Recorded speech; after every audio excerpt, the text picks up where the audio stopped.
dövlətin ən böyük vəsaiti elə təhsili ayırır da. Valideyn də könüllü surətdə sizə yardım etməlisə, onda siz nəyə lazımsınız? Valideyn komitəsi sədri adlanan qeyri-legal bir vəzifə özünüzdən icad eləmişsiniz. Güya biz bilmirik ki, valideyn komitə sədri, zavodçunun, sinif rəhbərinin birbaşa valideynlərlə əlaqədə əlaltısıdır. Kimi anladırsınız siz? Niyə bu valideynlərlə yazıq fən müəllimlərini üz-üzə qoyursunuz? Müəllim şərəfli peşədir axı. Niyə alçaldırsınız bu peşəni? Harada görünüb ki, rüşvətin adını qoyasınız könüllü pul yığmaq? O könüllü pul yığmaqdan imtina edən valideynin aqibətini doğrudan mı bilirmisiniz siz? Uşağı arxa partada oturulacaq, dərs başa salınmayacaq, gündəliyini aşağı qiymətlər bəzəyəcək və körpəykən onun həyat eşqi, qanadları qırılıb, haqsızlıq burulğanına sövq ediləcək. Sizin strategiyanız nəticəsində uşaq içi almamaq üçün valideyn şirinlik verir.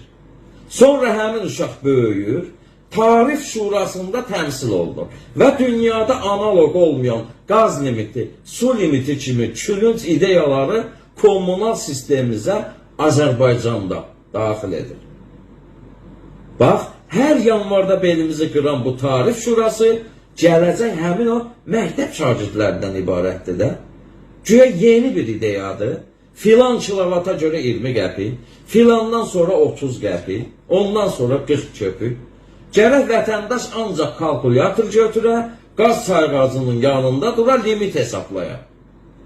Budur sizin peşəkar fəaliyyətinizin nəticəsi. O dəfə də deyirsiniz ki, məktəbdə kişi müəllimin azlığı bizi narahat edir. Əlbəttə edəcək. Hamı bilir ki, evin qazanc gətirəni kişidir.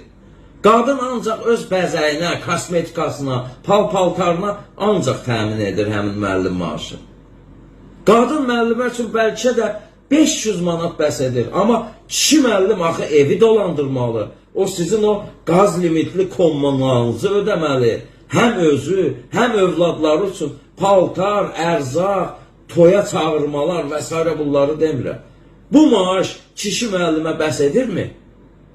Məgər siz bilmirsiniz kişi müəllimlər niyə azdır? Səbəb budur əzizim. Bunu uşaq da bilir, körpə də bilir. Əzizim, siz həqiqətənmi bunu bilmirsiniz? Azərbaycan təhsili maaş azlığından, prezidentin qapısını döyüb maaşının artırılmasını xahiş edən Firudin Cəlilovla birlikdə məzara gedir.